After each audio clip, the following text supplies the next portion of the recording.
Welcome back to the channel.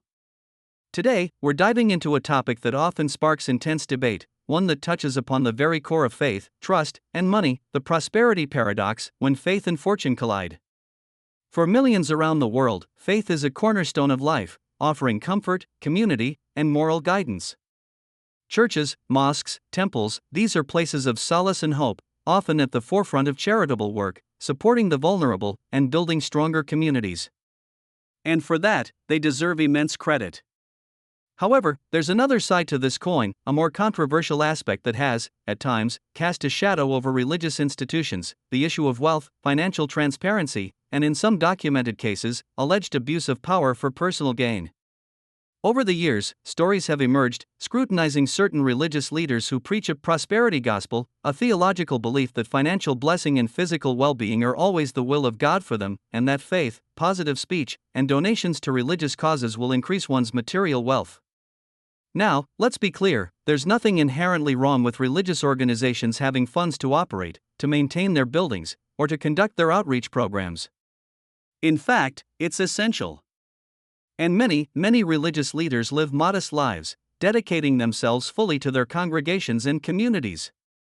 But the concern arises when the accumulation of vast personal wealth by religious figures appears to overshadow the charitable mission, when the focus shifts from spiritual nourishment to financial demands, and when followers are encouraged to give, not just out of generosity, but with the explicit promise of a guaranteed financial return from God. Let's look at some of the mechanisms often associated with these concerns. One of the most common is the emphasis on tithing and offerings.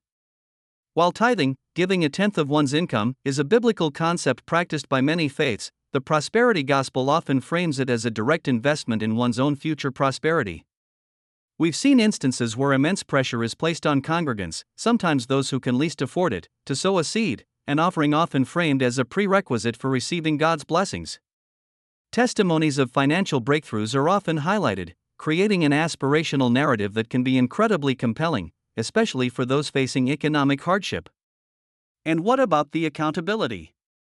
Unlike public corporations, many religious organizations, particularly in countries like the United States, enjoy significant tax exemptions. While this is intended to support their charitable and religious functions, it also means less public scrutiny over their finances.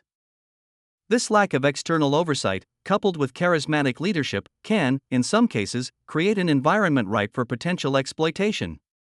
We're talking about private jets, sprawling mansions, luxury cars, all acquired by individuals whose followers often live modest, or even struggling, lives.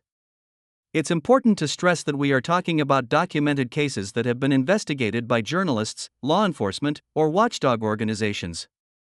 These are not broad generalizations about all religious leaders. These are specific instances where financial conduct has raised serious ethical and sometimes legal questions. Furthermore, it's about critical thinking. For individuals, it means discerning messages, asking questions, and understanding that genuine faith doesn't always come with a guaranteed material payoff. It's about seeking spiritual growth and community, not a divine ATM. The vast majority of religious leaders and organizations do incredible good in the world, operating with integrity and genuine devotion. Our discussion today is not to cast a shadow on all of them, but to shine a light on an important issue that impacts countless lives and the perception of faith itself. The prosperity paradox challenges us to consider where our focus lies: on genuine spiritual enrichment and service, or on the pursuit of earthly riches under the guise of piety. It's a conversation we must continue to have, respectfully and with a commitment to truth. Thank you for watching. Until next time, stay thoughtful, stay informed.